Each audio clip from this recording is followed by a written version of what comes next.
Tapi mereka langsung menyadari juga, ini kan bau banget ya, kayak bau bangke kayak gitu, dan semakin menyengat.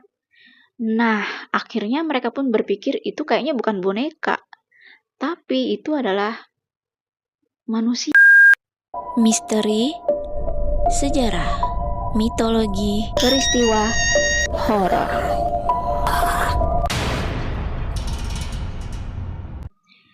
Assalamualaikum warahmatullahi wabarakatuh. Hai, ketemu lagi nih dengan channel aku.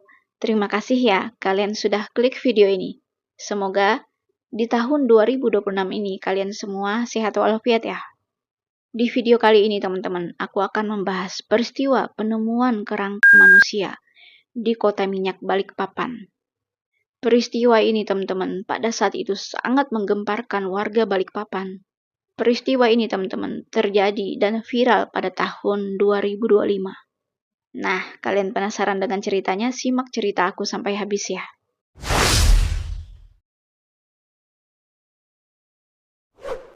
Pada hari Rabu tanggal 3 September tahun 2025, ada peristiwa viral yang sangat menggemparkan warga lokal Balikpapan.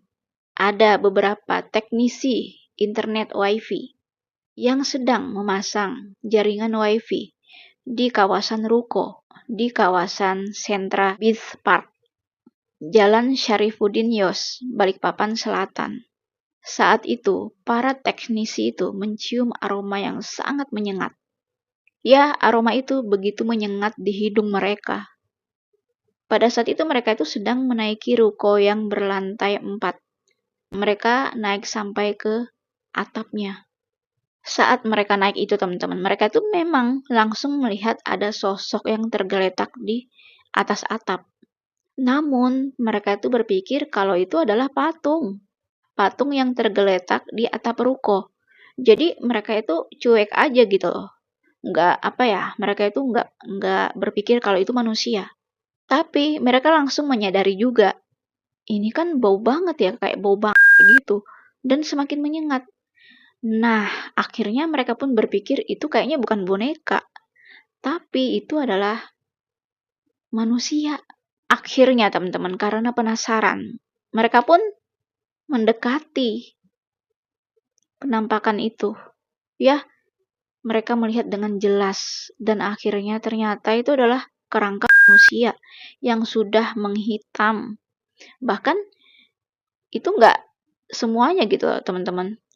Masih ada gitu loh, terlihat kulitnya. Dan di sekitarnya itu ada peralatan, ada tas kerjanya. Ya, tas kerjanya itu berisi alat seperti kabel, obeng. Dan mereka pun juga melihat kondisi jenazah itu ya separuh sudah tulang belulang. Karena para teknisi ini kaget dan mereka juga shock. Kok bisa ada jenazah di atas atap ruko setinggi itu gitu loh. Gak ada yang tahu. Jadi kayak biasa-biasa aja gitu loh. Akhirnya para teknisi ini pun berteriak dan memberitahukan kepada warga sekitar kalau ada jenazah di atas, ada mayat katanya gitu. Jadi orang-orang tuh berkumpul di situ, sehingga di antara mereka pun langsung menelpon tuh kantor polisi dan melaporkan atas penemuan kerangka jenazah itu. Polisi pun teman-teman melaporkannya juga ke tim gabungan untuk mengevakuasi jenazah itu. Banyak banget warga yang bertanya, kok bisa ada jenazah di situ gitu loh. Dan gak sedikit juga kecurigaan di antara mereka. Mereka melontarkan berbagai macam pendapat. Seperti, wah itu mungkin ada orang jatuh dari ketinggian apa. Tapi kalau dipikir di situ kan yang paling tinggi kan di atapnya. Gak ada lagi yang lebih tinggi gitu loh. Dan dipikir di situ juga, dia juga nggak ada kayak bantuan tangga untuk naik, itu nggak ada. Jadi orang tuh berpikir aneh-aneh, wah itu mungkin dijatuhin oleh helikopter tuh, terus dibuang jatuh di atap, terus orangnya nggak ada yang tahu, seperti itu kan. Banyak banget lah spekulasi dari warga. Bahkan ada juga yang bilang kalau takutnya itu juga seorang teknisi, tapi dia hanya seorang diri dan nggak ada yang tahu kondisinya, gitu loh. Mereka juga nggak pernah dengar seperti ada anggota keluarga yang mencari orang yang hilang gitu loh.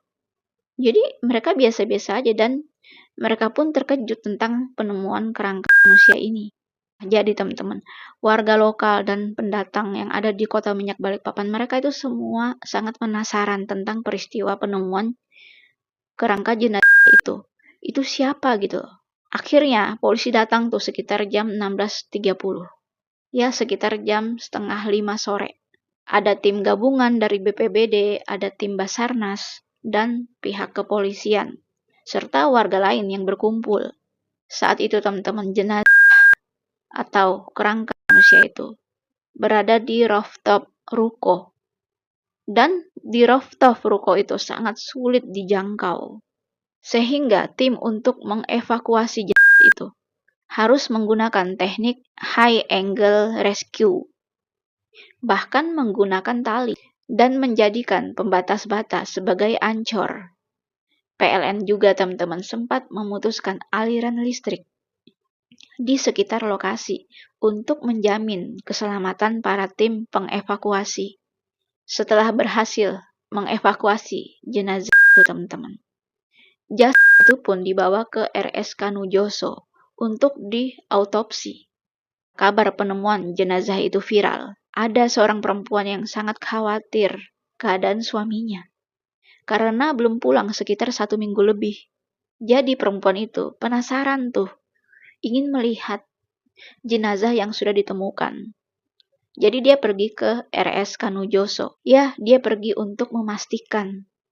Setelah diketahui kalau suaminya itu sudah nggak pulang sekitar 10 harian gitu ya, dia pun kaget juga kalau ternyata penemuan jenazah itu adalah suaminya. Dia itu nggak nyangka kalau akan terjadi kepada suaminya dan menjadi seperti itu gitu loh. Dinyatakan teman-teman, korban adalah pekerja serabutan yang tinggal di kawasan Sepinggan Raya selama tanggal 5 sampai 7 September tahun 2025. Pihak kepolisian mewawancarai keluarga korban. Ya, para pekerja yang menemukan jenazah itu, para pekerja teknisi wifi itu, terus mewawancarai pemilik toko, bertanya juga kepada pemilik ruko dan pengelola di kawasan itu untuk mengetahui nih aktivitas si korban ini. Ya, aktivitasnya sebelum hilang. Istrinya pun teman-teman mengakui terakhir melihat suaminya itu pada 24 Agustus tahun 2025. Dan saat itu terakhir dia lihat saat menjelang maghrib. Suaminya itu berpamitan pergi gitu loh. Dinyatakan teman-teman, si korban ini sering menerima pekerjaan kecil dari beberapa pengguna ruko tanpa melalui prosedur resmi. Kematiannya pun teman-teman disebabkan oleh sengatan listrik akibat kontak langsung dengan aliran listrik. Dan kabel itu nggak terisolasi dengan baik di area atap ruko. Nah, hasil otopsinya pun keluar teman-teman.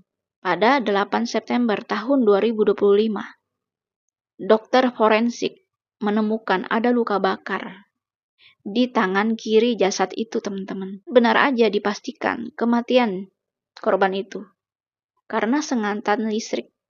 Dan gak ada kayak tanda kekerasan dari manusia gitu, atau dari benda-benda tajam atau tumpul, gak ada. Jadi murni karena sengatan listrik.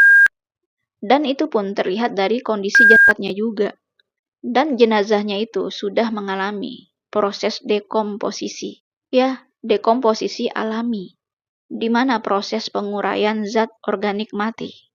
Pembusukan alami karena paparan cuaca. Dan jenazah itu sudah 10 harian meningsoinya teman-teman. Jenazah itu pun teman-teman diketahui berinisial A.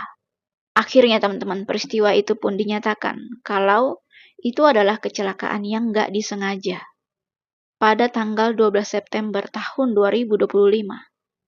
Dengan rekomendasi untuk memperketat pengawasan, sosialisasi keamanan. Diduga kuat teman-teman kalau korban ini mencoba untuk melakukan perbaikan kabel. Ya, dia memasang kabel baru, menggantikan kabel yang rusak itu. Sehingga setelah peristiwa itu teman-teman, pihak pengelola sentra Bis Park mengambil tindakan. Mereka semua memeriksa seluruh instalasi listrik di seluruh area ruko dan memasang pagar, yaitu pagar pengaman tambahan di sekitar atap ruko. Agar orang-orang atau teknisi yang memang sudah ahli juga, kalau mau naik itu harus hati-hati, takutnya nanti jatuh atau apa gitu loh. Dan itu pun juga salah satu cara untuk mencegah akses tanpa izin. Jadi kalau ingin melakukan perbaikan atau apa untuk minta diganti kabel yang baru harus ada izin dulu. PLN juga teman-teman mengambil tindakan untuk memperketat pengawasan saluran listrik di kawasan itu. Ada terdapat 2 peristiwa kasus yang sama.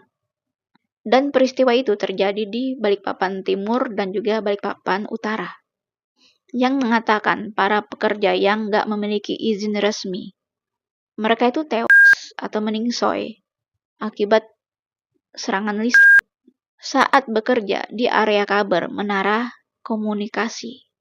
Akhirnya teman-teman, pemerintah kota Balikpapan menyusun regulasi yang lebih ketat mengenal izin pekerjaan di area instalasi energi, serta menggelar sosialisasi keamanan kerja bagi pekerjaan serabutan.